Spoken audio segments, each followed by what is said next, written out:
pulled me aside before the annual board reception. "Stay quiet tonight, these people matter." I nodded and stepped back. When the guest of honor arrived, she didn't even glance at my girlfriend. She walked straight toward me, paused for a second, and said something that shifted the entire room. "I'm 35, been with my girlfriend for 4 years. We met through mutual friends at a charity fundraiser where she was working the room like a pro, and I was there because my buddy dragged me along. She's in corporate law at one of those big downtown firms where everyone wears $1,000 suits and talks about billable hours. I do graphic design, freelance mostly, which means I work from home in sweatpants and answer to no one but my clients." The first year was good. She liked that I was creative and didn't fit the corporate mold. I liked that she was driven and had her life together. But somewhere around year 2, things started shifting. She began commenting on my clothes when we went to her work events. Then it was my conversation topics. Then it was just general suggestions about how I should present myself around her colleagues. By year 3, I wasn't her boyfriend anymore. I was her accessory, the quirky, creative guy she could trot out at parties, but only if I stayed in my lane and didn't embarrass her. I noticed it gradually, like watching paint peel. She'd grip my arm a little too hard when I started telling a story.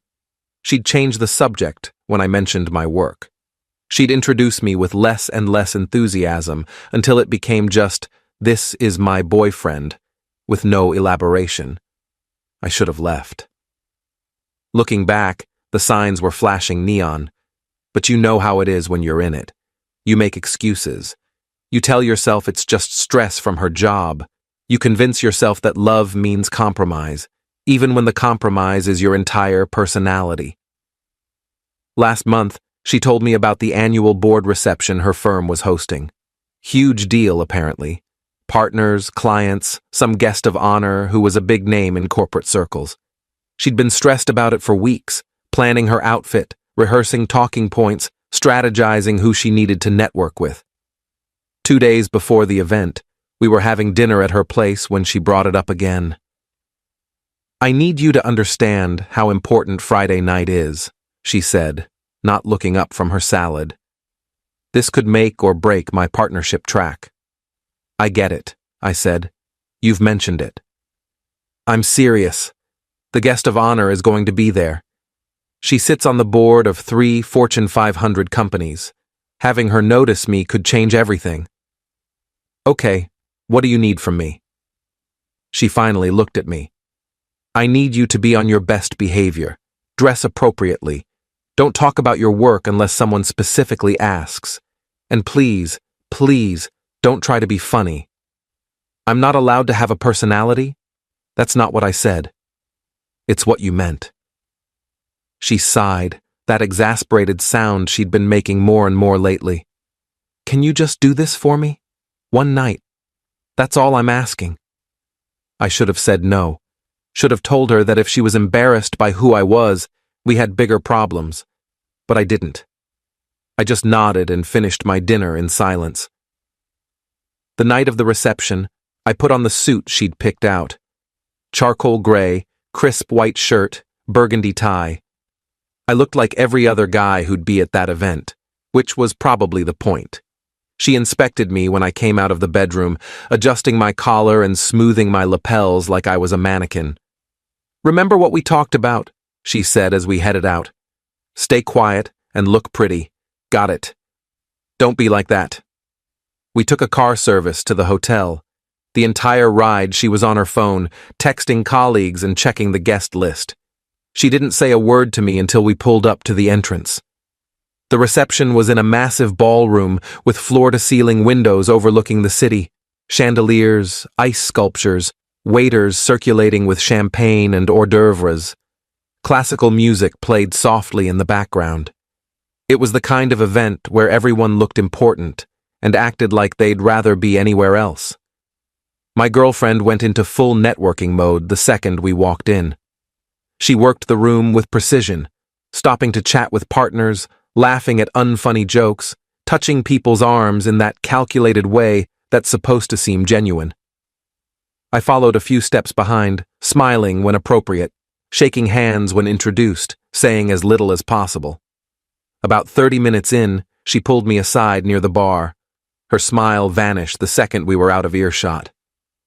"Stay quiet tonight," she said, voice low and urgent. "These people matter." I haven't said anything. Good. Keep it that way. The guest of honor should be arriving soon, and I need to make the right impression. What do you want me to do? Just stand back, look supportive. Don't insert yourself into conversations. I felt something cold settle in my chest. You want me to be invisible? I want you to be aware of the situation. This isn't about you. It never is. Her eyes flashed. What's that supposed to mean? Nothing. I'll stay quiet. She studied my face for a moment, like she was trying to determine if I was being sarcastic. Then she squeezed my arm and walked back into the crowd. I grabbed a whiskey from the bar and found a spot near the windows where I could watch without being noticed. The guest of honor arrived about 20 minutes later. The energy in the room shifted immediately. Conversations got quieter. People started gravitating toward the entrance. I saw my girlfriend position herself strategically near the door, adjusting her dress and practicing her smile. The woman who walked in was probably late 50s, wearing an elegant navy dress and carrying herself with the kind of confidence that doesn't need to announce itself. She had short silver hair and sharp eyes that seemed to take in everything at once. People approached her immediately, but she handled them with polite efficiency, shaking hands and moving forward without getting trapped in conversation. My girlfriend stepped into her path, extending her hand with that practiced smile. I saw her mouth moving, saw the woman nod politely. Then something strange happened. The woman's eyes shifted past my girlfriend, scanning the room, and locked directly onto me. She walked past my girlfriend, just walked right past her like she wasn't there. The crowd parted as she crossed the ballroom, and I realized she was coming straight toward me. I glanced behind me, thinking maybe she was looking at someone else, but there was just the window. She stopped about 3 feet away, studying my face with an intensity that made me uncomfortable. The people nearby had gone quiet, watching. "I know you," she said. "I don't think so," I managed. "We've never met." "No, but I know who you are." She took a step closer.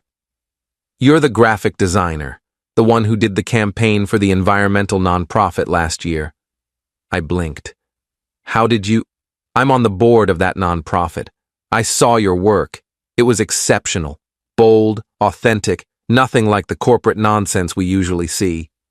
She smiled. "I've been trying to track you down for months. My assistant couldn't find any contact information beyond your old website. I've been meaning to update that," I said, still processing. "Well, consider yourself found."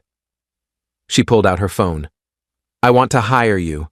I'm launching a new initiative, and I need someone who can create something genuine, not another committee-approved focus group disaster. Are you available?" Yes, I'd need to hear more about the project, but yes." We exchanged information right there. She asked about my process, my influences, my availability. We talked for maybe 15 minutes, and I forgot about the room around us until I noticed my girlfriend standing a few feet away, her face pale. The guest of honor followed my gaze. "Oh, is this your girlfriend? The one who tried to intercept me at the door?" "Yes," I said. "She should be proud of you. You're very talented." She turned to my girlfriend. "You didn't mention your boyfriend was the designer behind the Meadowbrook campaign."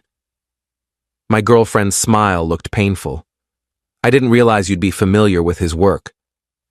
"I make it my business to know talent when I see it." She turned back to me. "I'll have my assistant reach out next week to set up a proper meeting. In the meantime, enjoy the rest of your evening." She moved on to greet the firm's senior partners. I stood there holding my whiskey, aware that everyone nearby had witnessed the entire exchange. My girlfriend's colleagues were staring. Some looked impressed. Others looked confused. My girlfriend looked furious. She grabbed my elbow and steered me toward the hallway outside the ballroom. The second we were alone, she dropped the smile. "What was that?" she hissed. She recognized my work. You made me look like an idiot. How? I didn't do anything. You upstaged me at my own firm's event. She approached me. What was I supposed to do? You could have directed the conversation back to me, mentioned what I do, made an introduction that mattered. She wanted to talk about my work. Your work? She laughed, but there was no humor in it. Your freelance graphic design? That's what was important tonight? Apparently to her, yes. Do you know how this looks? I've been trying to get her attention for weeks, and she walks past me to talk to my boyfriend about some charity project. That charity project took me 4 months. It was featured in 3 major publications. But you wouldn't know that because you've never asked about my work. That's not fair, isn't it? When's the last time you asked me about a project or showed any interest in what I do? You treat my career like it's a hobby that's slightly embarrassing. That's not true. You told me not to talk about my work tonight unless someone specifically asked. You dressed me like one of your colleagues. You literally told me to stay quiet because these people matter, like I don't. She opened her mouth, closed it. Her eyes were shining with anger or tears or both. I need to go back in there, she finally said, and I need you to not make this worse. Make what worse? This situation. People are going to have questions. Let them ask. That's easy for you to say. You don't have to face these people every day. You don't have to worry about your reputation. Neither do you. You're worried about your image. That's different. She stared at me for a long moment. I'm going back inside. Are you coming? No. No? I'm going home. You can stay and network. You can't just leave. Watch me. I walked toward the elevator. She called after me, but I didn't turn around. I took a car back to my apartment, changed into sweatpants, and sat on my couch in the dark, thinking about the last 4 years. Update 1. My girlfriend didn't come home that night. She texted around midnight saying she was staying at her place and we'd talk tomorrow. I didn't respond. The next morning, I woke up to an email from the guest of honor's assistant. They wanted to schedule a video call for Monday to discuss the project in detail. The scope was bigger than I'd expected. A full rebrand for a new foundation, plus ongoing creative direction. The kind of project that could change the trajectory of my career. I was still processing that when my girlfriend showed up at my apartment around 10 a.m. She looked tired, like she hadn't slept. She came in without being invited and sat on my couch. We need to talk, she said. Okay. Last night was a disaster. For you, maybe. She looked up sharply. What's that supposed to mean? I got offered a major project from someone who actually respects my work. Seems like a pretty good night from where I'm sitting. While humiliating me in front of my entire firm. I didn't humiliate you. You humiliated yourself by treating me like I was someone you needed to manage instead of someone you're supposed to support. I was trying to help you navigate that environment. I don't need help navigating. I need a girlfriend who's proud of me. I am proud of you. Are you? Because you've spent 4 years trying to minimize who I am, making me smaller so you can look bigger. She was quiet for a long moment. That's not what I was doing. Then what were you doing? I was trying to protect you. Those environments can be cutthroat. I didn't want you to get hurt. By doing what? Having a conversation? Being myself? The only one who's hurt me in this relationship is you. Her face crumpled. That's not fair. You know what's not fair? Being told to stay quiet because the people around you matter more than I do. Being dressed up like a doll because my actual style is embarrassing. Being treated like your success and my success can't coexist. I never said that. You didn't have to. You showed me every time you changed the subject when I talked about my work. Every time you introduced me as just your boyfriend, with no elaboration. Every time you acted like my career was something to tolerate rather than celebrate. She was crying now, but I felt numb. What do you want me to say? I don't want you to say anything. I want you to leave. You're breaking up with me? I'm making space for both of us to figure out who we are without each other. That's the same thing. Then yes, I'm breaking up with you. She stood up, wiping her eyes. This is because of last night. Because she noticed you and not me. No. This is because of the last 4 years. Last night just made it impossible to ignore anymore. She left without another word. I heard her crying in the hallway, but I didn't go after her. I sat on my couch and felt relieved, which told me everything I needed to know. Update 2. The video call on Monday went better than I could have imagined. The guest of honor, I'll call her M, was direct and enthusiastic about the project. She wanted something bold, something that would cut through the noise of typical nonprofit marketing. She'd seen my work for the environmental charity and loved that I hadn't played it safe. I'm tired of committees and consensus, she said. I want a singular vision. Can you give me that? Yes, I said, without hesitation. We talked for over an hour about concepts, timelines, budgets. By the end of the call, I had a signed contract for more money than I'd made in the last 2 years combined. She also mentioned she'd be introducing me to other boards she sat on, if I was interested. I know talent when I see it, she said, and I know how to recognize when someone's been underestimated. Don't let anyone make you smaller than you are. I thought about my ex-girlfriend and nodded. Over the next few weeks, word spread about the project. Other organizations started reaching out. My inbox filled with opportunities I would have killed for a year ago. I updated my website, raised my rates, started being more selective about clients. For the first time in years, I felt like I was building something real. My ex texted occasionally, first with apologies, then with questions about whether we could talk, then with updates about her life that I didn't respond to.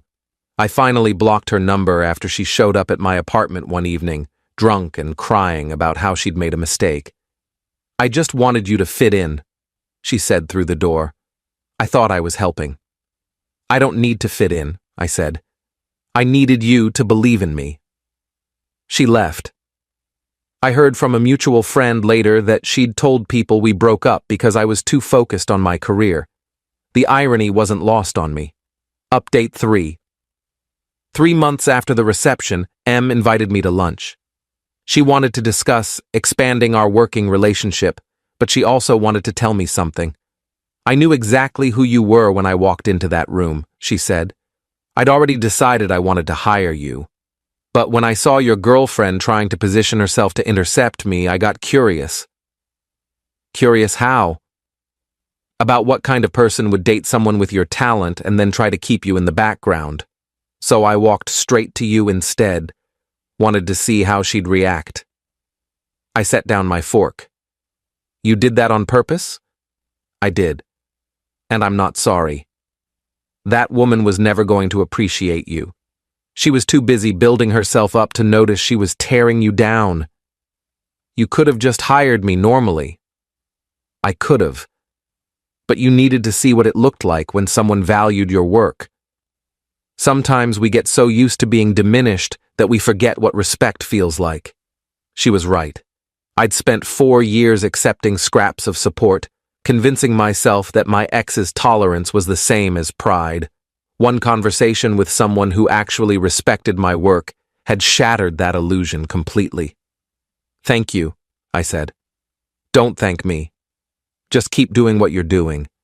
And next time someone tries to make you quiet, walk away sooner. Final update. It's been 8 months since that reception. The foundation rebrand launched last month to significant media attention.